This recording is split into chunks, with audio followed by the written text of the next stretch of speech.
10 বছর ধরে চলা গ্রিক ও ট্রয়দের মধ্যকার যুদ্ধের মোড় এক মুহূর্তেই পাল্টে দেয় ট্রোজান হর্স। পালানোর ভান ধরে যখন গ্রিকরা পার্শ্ববর্তী দ্বীপে আশ্রয় নেয়, তখন গ্রিকদের ফেলে রাখা কাঠের ঘোড়া ট্রোজান হর্সকে বিজয় স্মারক হিসেবে দুর্গসম নগরীতে প্রবেশ করায় ট্রয়ের বাসিন্দারা। আর এই ঘোড়ার মধ্যেই লুকিয়ে থাকা যোদ্ধারাই বিপর্যয় ডেকে আনে ট্রয় নগরীর। মহাকবি হোমারের ইলিয়াডকে ট্রয় চলচ্চিত্র হিসেবে বড় পর্দায় দেখা যায় 2004 সালে। আর গেল 1 জুন ইউক্রেন রাশিয়া সংঘাতের মাধ্যমে ট্রয় যুদ্ধের নতুন সংস্করণ দেখল বিশ্ববাসী। এদিন অপারেশন স্পাইডার ওয়েবে রাশিয়ার 41টি এয়ারক্রাফট গুড়িয়ে দেয় কিয়েভের 117টি ড্রোন। 1.5 বছর ধরে ড্রোনগুলোকে রাশিয়ার অভ্যন্তরে কাঠের কেবিনের ভেতরে পাচার করে ইউক্রেনের নিরাপত্তা সংস্থা এসবিইউ। পরবর্তীতে 5টি সামরিক ঘাঁটির বাইরে থেকে চালানো হয় হামলা।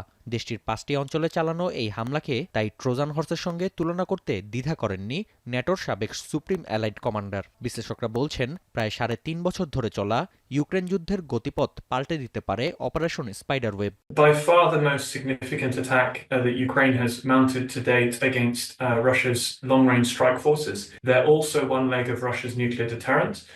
The air-launched cruise missile leg with what we would term AS-23 or KH-102 nuclear missiles or KH-101 conventional cruise missiles. নজিরবিহীন এই হামলার মাধ্যমে সামরিক সক্ষমতার প্রমাণ দিয়েছে ইউক্রেন। অন্যদিকে যুদ্ধবিরতির বিষয়ে দীর্ঘসূত্রিতার আশ্রয় নিচ্ছে রাশিয়া। পাশাপাশি ইস্তাম্বুলে দ্বিতীয় দফা শান্তি আলোচনায় উত্থাপন করা হয়েছে বেশ কিছু কঠোর প্রস্তাব। এমন পরিস্থিতিতে ট্রাম্পের ধৈর্যের বাঁধ যেকোনো সময় ভেঙে যেতে পারে বলে মনে করছেন বিশ্লেষকরা। এতে থমকে যেতে পারে মস্কোর প্রতি ওয়াশিংটনের আকুণ্ঠ সমর্থন। Trump spent months putting pressure only on the Ukrainians, even though the Ukrainians kept accepting whatever demands Trump made. Trump seems to be the only one who's now kind of figured out that Putin didn't want to make peace in the first place. That's why he invaded Ukraine. আন্তর্জাতিক গণমাধ্যমের তথ্য বলছে, ধ্বংসাত্মক এই অপারেশনে রাশিয়ার ক্ষতি ছাড়িয়েছে $700 কোটি, যা সফল করতে মাত্র $23 লাখ ড্রোন ব্যবহার করেছে Ukraine.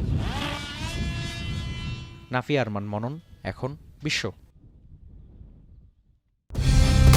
Colour expert, George sap এবং মাইল্ড অন হ্যান্ডস টেকনোলজি সমৃদ্ধ অরিক্স ক্রিস্টাল ওয়াশ আপনার লন্ড্রি এক্সপার্ট।